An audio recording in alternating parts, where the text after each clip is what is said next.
भर पावसात जल्लोष करताना पाहायला मिळतात आहे. आज भारतीय संविधानाचा, लोकशाहीचा, युवा विद्यार्थी एकतेचा विजय झाला आहे. विद्यार्थ्यांच्या ज्या मागणी होती त्या मागणीतली एक मागणी आज पूर्ण झाली आहे.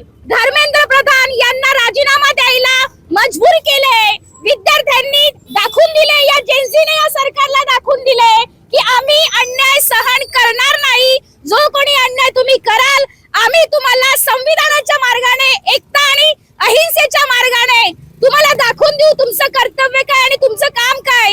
इथे तमाम विद्यार्थी जेन्सी जमलेले आहेत. इथे जळगाव मध्ये आम्ही झाल्यापासून, जंतर मंतरचं आंदोलन सुरू झाल्यापासून आंदोलन करत होतो.